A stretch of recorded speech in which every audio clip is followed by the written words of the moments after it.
ముఖ్యమంత్రి చంద్రబాబు తూర్పు గోదావరి జిల్లాలో పర్యటిస్తున్నారు. ఈ సందర్భంగా తాళ్లపూడి మండలం మల్కపల్లిలో ఏర్పాటు చేసిన ఎన్టీఆర్ భరోసా సామాజిక భద్రతా పింఛన్ల పంపిణీలో పాల్గొన్నారు. లబ్ధిదారుల ఇంటి వద్దే పింఛన్లు పంపిణీ చేస్తున్నారు. గ్రామానికి చెందిన చర్మకారుడు సనమండ్ర పోసిబాబు ఇంటికి వెళ్లిన ముఖ్యమంత్రి పింఛన్ నగదును అందించి ఆయనతో మాట్లాడారు. అనంతరం అక్కడే ఏర్పాటు చేసిన P4 సభలో పాల్గొని మార్గదర్శులు లబ్ధిదారుల కుటుంబాలతో ముఖాముఖి నిర్వహించారు. నాకు తెలిసినంత వరకు ప్రపంచంలో ఎక్కడా ఇలాంటి కార్యక్రమం జరగలేదు. డబ్బులు ఇవ్వడమే కాదు, ఆ డబ్బులు ఇచ్చే సందర్భంలో మొదలు తారీఖు వచ్చిందంటే నిద్ర లేసిన వెంటనే ఎంత తొందరగా మీకు ఆ డబ్బులు ఇవ్వాలనో అంత చేరవేసే విధంగా ముందుకు పోతున్నాం. మొదల తారీఖు అనగానే కళకళలాడుతున్నాయి గ్రామాలన్నీ. ఆనందంతో ప్రతి ఒక్కరు కూడా సంతోషంగా ఉన్నారు. దానికి కారణం ఈ పింఛన్లే ప్రధాన కారణం అని మరొక్కసారి మీ అందరికీ విజ్ఞప్తి చేస్తున్నా.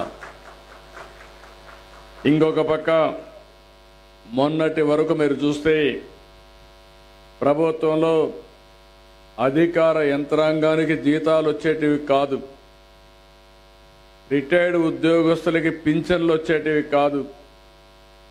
ఎప్పుడు వస్తాయో ఎవరికి తెలియదు. వాళ్ళంతా కూడా జీతాలపైనే ఆధారపడతారు. అలాంటి జీతాలు రాకపోతే ఎన్ని ఇబ్బందులు ఉంటాయో అక్కడి నుంచి చాలా ఇబ్బందులు పడే పరిస్థితి.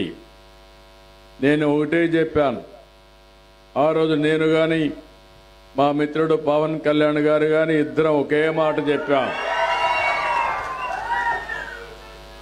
ఈ రాష్ట్రాన్ని పునర్నిర్మాణం చేస్తాం, విధ్వంసం నుంచి వికాసం వైపు నడిపిస్తామని చాలా స్పష్టంగా మీ అందరికీ హామీ ఇచ్చాం.